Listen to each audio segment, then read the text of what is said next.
ನಾನು ಮುಖ್ಯವಾದ ಹೇಳಬೇಕಾದಂಥ ವಿಷಯವನ್ನು ನಾನು ಒಂದು ಪ್ರಕಟಣೆಯ ಮೂಲಕ ಅದನ್ನು ನಮ್ಮೆಲ್ಲರಿಗೂ ಮುಖ್ಯದ ಅಂತೇಳಿ ನಾನು ಭಾವಿಸ್ಕೊಂಡಿದ್ದೀನಿ.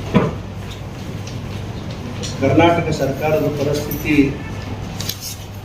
ಇದು ATM ಸರ್ಕಾರ ಆಗ್ಯದ ಅಂತೇಳಿ ನಾನು ಹೇಳಲಿಕ್ಕೆ ಬಯಸ್ತೇನೆ.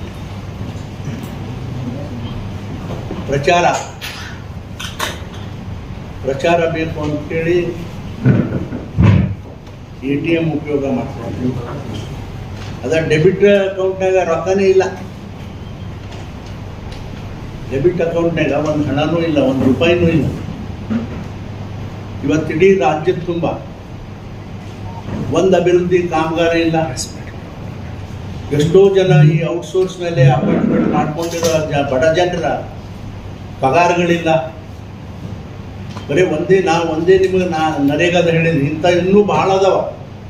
ಆದರೆ ಯಾವಕ್ಕೂ ಕೂಡ ಪಗಾರ ಇಲ್ಲ. 5-6 ತಿಂಗಳ ಪಗಾರ ಇಲ್ಲ ಅಂದ್ರೆ ಬಡವರು ಬದುಕಬೇಕಂದ್ರೆ ಸರ್ಕಾರದವರು ಬಡತನದ ಬಗ್ಗೆ ನಾವು ಭಾಳ ಚಿಂತನೆ ಮಾಡ್ತೇವೆ ಅಂತಕ್ಕಂಥ ಮಾತು ಪದೇ ಪದೇ ಹೇಳ್ತಾ ಇರ್ತಾರೆ.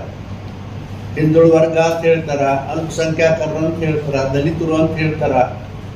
ಬರೀ ಹೇಳೋದು ಅಷ್ಟೇನಾ?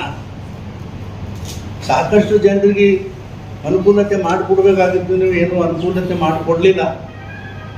ಯಾಕಂತಂದ್ರೆ ಬರೀ ನೀವು ಎದರಲ್ಲಿ ನಿಮ್ಮ ಟೈಮ್ ಹಾಳು ಮಾಡಿದ್ರಪ್ಪ ಅಂತಂದ್ರೆ ಗ್ಯಾರಂಟಿ ಕೊಡೋದ್ರಲ್ಲಿ ಟೈಮ್ ಹಾಳು ಮಾಡಿದ್ರಿ. ಆ ಗ್ಯಾರಂಟಿನೂ ಕೂಡ ಎಷ್ಟೋ ಜನ ಹೆಣ್ಮಕ್ಳಿಗೆ ನೀವು ಶಾಪ ಹಾಕ್ಲಕತ್ತಾರೆ. ನಿಮಗೆ ಗ್ಯಾರಂಟಿ ಕೊಟ್ಟು ನಮ್ಮನ್ನೆಲ್ಲ ಮೋಸ ಮಾಡಿದ್ರಿ ಅಂತಕ್ಕಂಥದ್ದು ಇದು ಅತ್ಯಂತ ಹೇಯ ಕೃತ್ಯ ಅಂಥೇಳಿ ನಾನು ಹೇಳಲಿಕ್ಕೆ ಬಯಸ್ತೀನಿ. ನಿಜವಾಗಿ ತುಂಬ ನನಗೂ ಕೂಡ ಬಹಳ ಕೆಟ್ಟ ಅನ್ನಿಸ್ತದೆ ಇದನ್ನೆಲ್ಲವನ್ನು ನೋಡಿ.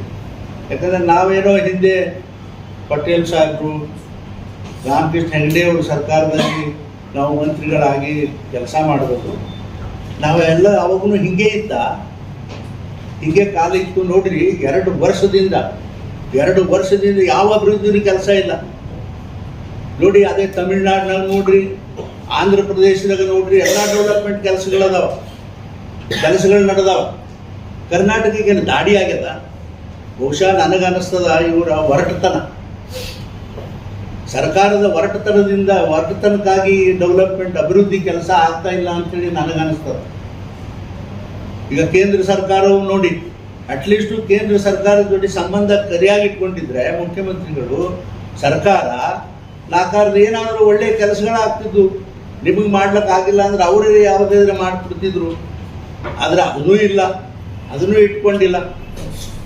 ಈ ರೀತಿ ಆದರೆ ಹೆಂಗೆ ಅಂತೇಳಿ ನಾನು ಪ್ರಶ್ನೆ ಮಾಡ್ತೀನಿ. ನೋಡ್ರಿ, ನಿಜವಾಗಿ ನನಗೆ ತುಂಬ ನೋವಾಗ್ತದೆ ಇದನ್ನೆಲ್ಲವನ್ನು ನೋಡಿ. ಆದರೂ ಕೂಡ ಅವಾಗವಾಗ ಏನೋ ನನಗೆ ನಿಮ್ಮನ್ನೆಲ್ಲ ಭೇಟಿ ಆಗಬೇಕು, ನಾನು ಪತ್ರಿಕಾ ಹೇಳಿಕೆ ನೀಡಬೇಕು ಅಥವಾ ಪತ್ರಿಕೆ ಸ್ಟೇಟ್ಮೆಂಟ್ ಕೊಡಬೇಕು ಅನ್ನೋದು ನನ್ನ ಭಾವನೆ ಇಲ್ಲ. ಆದರೂ ಬಹಳ ರೇರಾಗಿ ನಾನು ಯಾವಾಗ ತೊಂದರೆಗಳಾಗ್ತಾವ, ಜನರಿಗೆ ತೊಂದರೆಗಳಾಗ್ತಾವ, ಆ ಸಂದರ್ಭದಲ್ಲಿ ನಿಮ್ಮನ್ನೆಲ್ಲ ನಾನು ಭೇಟಿ ಮಾಡ್ತಕ್ಕಂಥ ಕೆಲಸವನ್ನು ಮಾಡಿ ನನ್ನ ಅಭಿಪ್ರಾಯವನ್ನು ಹೇಳ್ತಕ್ಕಂಥ ಪ್ರಯತ್ನ ನಾನು ಮಾಡಿದ್ದೀನಿ. ಅದಕ್ಕಾಗಿ ಇವತ್ತು ನೋಡಿರಿ, ಹಿಂದೆ ನಮ್ಮ ಸರ್ಕಾರ ಮಾಡಿರ್ತಕ್ಕಂಥ ಕೆಲಸಗಳನ್ನು ಇವತ್ತು ಅವ್ರಿಗೆ ಚಾಲನೆ ಕೊಡೋದು ಅಥವಾ ಫೌಂಡೇಶನ್ ಹಾಕೋದು ಅದನ್ನು ಮಾಡೋದು ಬಿಟ್ರೆ ಅವ್ರು ಹೇಳಲಿ. ಅವರು ಈಗ ಬಿಜಾಪುರದ ಉದಾಹರಣೆನೇ ನೋಡಿ. ಈಗ ತಾವು ನೋಡ್ತಾರೆ, ನಾವು ಬಂದಾರ ಅದನ್ನೇ ನಾವು ಹಿಂದೆ ಹೇಳಿದ್ದೇವಲ್ಲ, ಬರ್ರಿ ಸಿದ್ದರಾಮಯ್ಯ ಅವರೇ ಬಿಜಾಪುರ ಬಂದು ನೋಡ್ರಿ ಅಭಿವೃದ್ಧಿ ಅಂತೇಳಿ. ಆದರೆ ನೀವೇನು ಮಾಡಿದ್ರಪ್ಪ? 2 ವರ್ಷ ಆಯಿತು. ಒಂದು ಕೆಲಸ ಹೇಳ್ರಿ ಅಂತಂದು ನಿಮ್ಮ ಮನಸ್ಸಿಗಿದ್ದು ಸರಿ ಅನ್ನಿಸ್ತದ? ಒಂದು ಕೆಲಸ ಆದರೂ ಹೇಳ್ರಿ, ಇಂಥದ್ದು ನಾವು ಫೌಂಡೇಶನ್ ಹಾಕಿದೆವು, ನಮ್ಮ MLA ಒಂದು ಫೌಂಡೇಶನ್ ಹಾಕ್ಯಾನ, ಅವನು ಇಂಥ ಕೆಲಸ ಮಾಡ್ಯಾನ ಅಂತ ಒಂದೇರೆ ಹೇಳ್ರಿ. ಸರ್ಕಾರದವ್ರು ಹೇಳ್ರಿ, ಒಂದೇರೆ ಯಾವ ಕೆಲಸನೂ ಇಲ್ಲಪ್ಪ 2 ವರ್ಷದಿಂದ. ಇದರ ಹಳ್ಳಿಗೆ ನಾವು ಅಡ್ಡಾಡ್ತೇವೆ, ಹಳ್ಳ್ಯಾಗ ಒಂದು ರೋಡು ಸರಿ ಇಲ್ರಿ. ಜನ ನಮ್ಮ ಹತ್ರ ಕಾಗದ ಹಿಡ್ಕೊಂಬರ್ತಾರ, ಸಾಹೇಬ್ರ ಒಂದು 2 ಕಿಲೋಮೀಟರ್ ರೋಡ್ ಅದ ರೀ ಮಾಡಿಕೊಡ್ರಿ ಅಂತೇಳಿ. ನಾವು ಅಧಿಕಾರಿ ಕೇಳಿದ್ರೆ ಅಧಿಕಾರಿಗಳು ಸುಮ್ಮನೆ ಆಗ್ತಾರೆ. ಆದರೆ ನಾವು ಮಾಡಂಗಿಲ್ಲ, ನಮ್ಮ ಹತ್ರ ದುಡ್ಡಿಲ್ಲ ಅನ್ನೋದು ಅವ್ರು ಹೇಳಂಗಿಲ್ಲ. ನಾವು ಏನು ಮಾಡೋದು? ಹಿಂಗೆ ಯಾರಿಗೆ ಹೇಳೋದು? ಇದು ಬಹಳ ಶೋಚನೀಯವಾದಂಥ ಕೆಲಸ ಅಂತೇಳಿ ಈ ಸಂದರ್ಭ ಬಹಳ ಕಠೋರವಾಗಿ ನಾನು ಸರ್ಕಾರವನ್ನು ಖಂಡಿಸ್ತಕ್ಕಂಥ ಕೆಲಸವನ್ನು ನಾನು ಮಾಡ್ತೀನಿ. ಕಾರಣ ಏನು ಅಂತಂದರೆ ಇವ್ರು ಏನು ಎದಕ್ಕೂ ಕೂಡ ಇವರು ಉಪ್ಪು ಹಾಕ್ತಾರೆ, ಏನು ಬೇಯ್ರಿ ಅಂದ್ರಿ ಏನು ಅಂದರೂ ಕೂಡ ಅದಕ್ಕೆ ಯಾವುದೂ ಬರ್ತಾ ಇಲ್ಲ. ಬರೀ ನಾವು ಗ್ಯಾರಂಟಿ ಕೊಟ್ಟಿದ್ದೆವು ಅಂತೇಳಿ ಸಮಾಜದಲ್ಲಿರ್ತಕ್ಕಂಥ 5-10% ಬಡವರಿಗೆ ಕೊಟ್ಟು ಇಂಥ ಬರೀ ರಾದ್ದಾಂತ ಈ ದೇಶದಲ್ಲಿ ಮಾಡಿದ್ದು. ಇನ್ನು ಇದು ನೋಡ್ರಿ, ಒಬ್ಬರಿಗೊಬ್ಬರು ತಾಳಮೇಳ ಅದಾನ. ನಿನ್ನ ನೋಡ್ರಿ, ಸುರ್ಜಿವಾಲ ಅವ್ರು ಬಂದು ನೀನು ಒಬ್ಬ ಮುಖ್ಯಮಂತ್ರಿ ಆದವನು, ನಿನ್ನ ವಿಧಾನಸಭೆಯ ಮುಖ್ಯಸ್ಥರೇ, ನಿನ್ನ ಸದಸ್ಯರೆಲ್ಲ ನಿನ್ನ ಕಂಟ್ರೋಲ್ನಾಗ ಇರಬೇಕು ಅಥವಾ ನೀ ಅವ್ರಿಗೆ ಹೇಳಬೇಕು. ಬಿಟ್ಟು ನೀನು ಸುರ್ಜಿವಾಲ ಅವರೇ ಬಂದು ಅವರೇ ಮೀಟಿಂಗ್ ತೊಗೊಂಡು MLAಗಳು ತಗೊಂಡ್ಬಂದು ನಿಮ್ಮ ಕಷ್ಟ ಏನಪ್ಪ ಅದು ಏನು ಕೇಳೋದು, ಇದು ಹೊಸ ಪಾಠನ ಇದು ಈ ರಾಜ್ಯಕ್ಕೆ? ಎಂಥ ಅಸಹ್ಯ ರೀ ಇದು, ಎಂಥ ಅಸಹ್ಯ ಹೇಳಿ, ನೀವೇ ಹೇಳ್ರಿ. ಇದು ಅಸಹ್ಯ ಅಲ್ಲ, ಸುರ್ಜಿವಾಲನೇ ಬೇಕಾ? ನೋಡ್ರಿ, ಹಿಂದೆನೂ ಕೂಡ ಇವ್ರು ಹೆಂಗೆ ATM ಯಾಕೆ ಹೇಳಿದೆ ಅಂದರೆ, ಹಿಂದೆನೂ ಕೂಡ ಮಹಾರಾಷ್ಟ್ರ ಸರ್ಕಾರ ಬಂದಾಗ ಇದೇ ರೀತಿ ಪ್ರಾರಂಭ ಮಾಡಿದ್ರು. ನಾಯಕತ್ವ ಅದು ಇದು ಮಣ್ಣ ಅಂತೇಳಿ ಮಾಡಿ ಎಲ್ಲರನ್ನ ಅಲ್ಲಿಂದ ಇಲ್ಲಿ ಕರೆಸಿ ತಮ್ಮ ವ್ಯವಹಾರ ಮಾಡ್ಕೊಂಡು ಆದರು. ಈಗ ಬಿಹಾರದಲ್ಲಿ ಚುನಾವಣೆ ಬಂದದ. ಈ ಬಿಹಾರದಲ್ಲಿ ಚುನಾವಣೆ ಬಂದ ಅದೇ ಹಿಂದೆ ಏನು ಮಾಡಿದರು, ಬಂದರು MLAಗಳು ಕರೆದ್ರು, ಇವ್ರೇನು ಸಂಬಂಧ ಇಲ್ಲ ಮುಖ್ಯಮಂತ್ರಿಗಳು ಉಳ್ಕಿದವರು. ಆಮೇಲೆ ಇವ್ರಿಗೆ ಡೆಲ್ಲಿ ಕರೆಸ್ತಾರ, ನಿಮ್ಮ ಮ್ಯಾಲೆ ಇದೆಲ್ಲ ಇಂಥ ಕಂಪ್ಲೇಂಟ್ ಅದ ಅಂತ ಹೇಳೋದು, ATM ಚಲಾಯಿಸ್ತಾರ, ರೊಕ್ಕ ತೊಗೊಂಡು ಹೋಗ್ಬಿಡ್ತಾರೆ ಚುನಾವಣೆ. ಇಷ್ಟು ನಡೆದೋದು ಈಗ ರಾಜ್ಯದಲ್ಲಿ. ಇದು ಖಂಡಿಸ್ಬೇಕಾಗ್ತದೆ. ಈಗಾದರೂ ನೋಡ್ರಿ, ಹಿಂದೂ ಮಾಡಿದ್ರು ಈಗೂ ಅದನ್ನೇ. ಈಗೇನು ಹೇಳ್ತಾರೆ, ಇದು ನಮ್ಮಲ್ಲಿ ಏನೂ ಸಮಸ್ಯೆ ಇಲ್ಲ ಅಂತ ಹೇಳ್ತಾರೆ. ಇದೆಲ್ಲ ಹೋಗಿ ಬಂದ್ರಲ್ಲ, ಸಮಸ್ಯೆ ಇಲ್ಲ ಅಂತ ಹೇಳ್ತಾರೆ.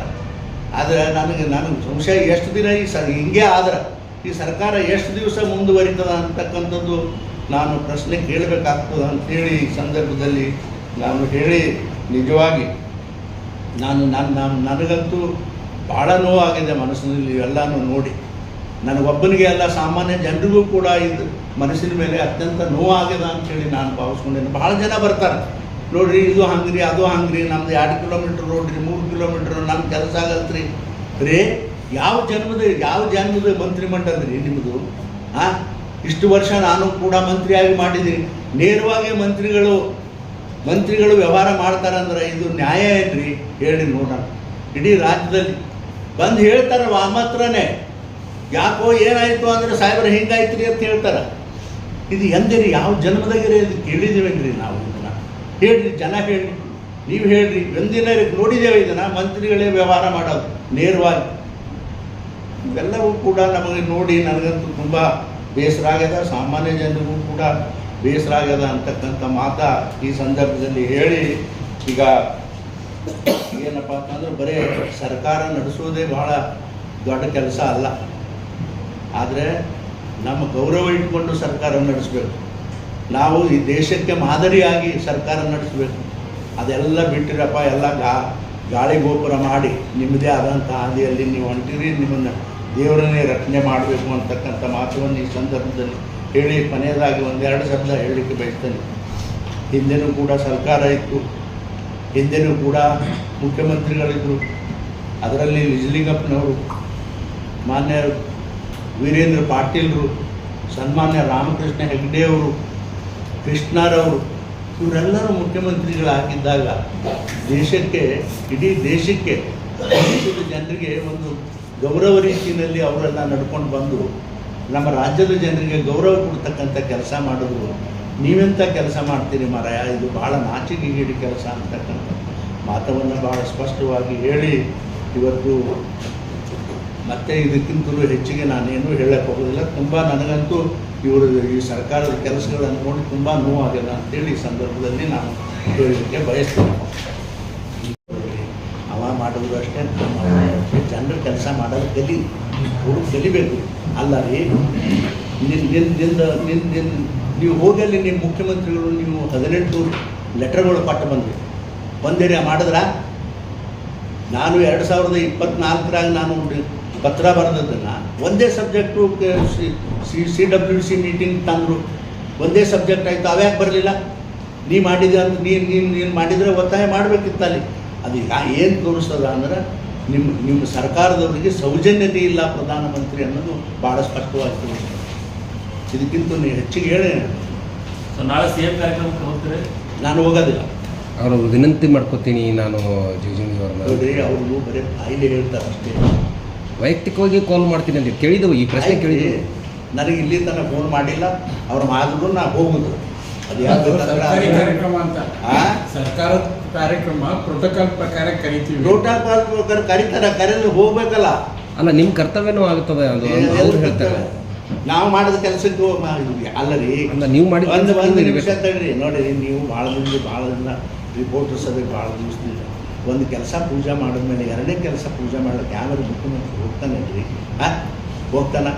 ಇದು ನಾ ಬೇಡ ಇನ್ನು ಏನೂ ಹೇಳೋದಿಲ್ಲ. ನನಗೇನು ಹೆಚ್ಚಿಗೆ ಸಿಕ್ತು ಅಂದ್ರೆ ಅದು ಬೇರೆ ಬೇಡ ಸಾಕು. ದಯವಿಟ್ಟು ಕೈ ಮುಗಿಸ್ಕೊಂಡು ಸರ್, ಈಗ ಸುರ್ಜೇವಾಲಾ ಅವರು ಪದೇ ಪದೇ ರಾಜ್ಯಕ್ಕೆ ಬರ್ತಾ ಇರೋ ಉದ್ದೇಶ ಬರೀ ಕರ್ನಾಟಕದಲ್ಲಿ ಸರ್ಕಾರ ಇದೆ, ಇಲ್ಲಿಂದ ದೇಶದಾಗ ಎಲ್ಲರ ಅದ ಇವ್ರಿ ಎಣ್ಣೆ ಹಾಕಿ ಹುಡುಕಾಡ್ಬೇಕು, ಎಲ್ಲೇ ಚಿಮಣಿ ಹಚ್ಚಿ ಎಲ್ಲದ ಸರ್ಕಾರ ಇದು ಒಂದೇ ಇರೋದು. ಅದಕ್ಕಾಗಿ ATM ಅಂತ ಹೇಳಿದ್ದೀನಲ್ರಿ ನಾನು. ಇದು ಒಂದೇ ATM. ಅವಾಗ ಹಿಂದೆ ಮಹಾರಾಷ್ಟ್ರದಾಗ ಚುನಾವಣೆ ಇದ್ದಾಗ ಅದೇ ರೀತಿ ಮಾಡಿದ್ರು. ಈಗ ಬಿಹಾರ ಚುನಾವಣೆ ಬಂದದ ಅಂತೇಳಿ ಅದೇ ಮಾಡಿದ್ರು. ಈಗ ಸುಮ್ಮನೆ ಅದೆಲ್ಲ ನಾಟಕ ಮಾಡ್ಯಾರ. ನಾಳೆ ನಾಡಿದ್ದು ಬರ್ತಾರಲ್ಲ, ಬಂದಾಗ ಎಲ್ಲ ಬಗೆಹರಿದ ಅಂತ ಹೇಳಿ ಹೋಗ್ಬಿಡ್ತಾರೆ. ಅಷ್ಟೇ, ಇದು ಬಿಟ್ಟರೆ ಇನ್ನೇನು ಹೆಚ್ಚಿಗೆ ಮಾಡೋದಿಲ್ಲ. ಶಾಸಕರ ಸಿಟ್ಟು ತಣಿಸೋಕ್ಕೆ, ಅಸಮಾಧಾನ ಪೂರೈಸೋಕ್ಕೆ ನಾವು ಮಾಡಿರೋ ಸಭೆ ಅದು ಅಷ್ಟೇ, ಇನ್ನೇನು. ಅದು ಬಿಟ್ಟರೆ ಏನು ನೋಡಿರಿ, ಮುಖ್ಯಮಂತ್ರಿ ಇದ್ದಾಗ, ಡೆಪ್ಟಿ ಮುಖ್ಯಮಂತ್ರಿ ಇದ್ದಾಗ ಅವ್ರಿಗೆ ಅವ್ರ ಸದಸ್ಯರಿಲ್ಲ, ಇವರೇ ಚೇರ್ಮನ್ ಇಲ್ಲ. ಅದು ಲೆಜಿಸ್ಲೇಟಿವ್ ಪಾರ್ಟಿ ಚೇರ್ಮನ್ರು ಮುಖ್ಯಮಂತ್ರಿಗಳು ಹೌದಾ ಅಲ್ಲ? ಆ ಮುಖ್ಯಮಂತ್ರಿ ಮಾಡೋ ಕೆಲಸನ ಸರ್ಜಿವಾಲ ಮಾಡಬೇಕಾ? ಇದು ಹೊಸ ಪದ್ಧತಿಯಾ ಇದು? ಎಂಥ ನ್ಯಾಯ ಇದು ಹೇಳಿ? ಇದಕ್ಕಿಂತಲೂ ಅಸಹ್ಯವಾದಂಥ ಕೆಲಸ ಬೇರೆ ಏನಾದರೂ ಇದೆಯಾ? ನಡೀರಿ, ಊಟ ಮಾಡೋಣ ದಯವಿಟ್ಟು. ಈಗ ಸಿದ್ದರಾಮಣ್ಣ ಅವರು ಹೇಳ್ತೀನಿ, ಈಗಲ್ಲ, ಪ್ರಸಂಗ ಬರಲಿ. ಅದು ಸಿದ್ದರಾಮಣ್ಣ ಅವರು ನಿಮಗೆ ಆಪ್ತರಿದ್ದಾರೆ, ಅವರು ಕರೆದ್ರು.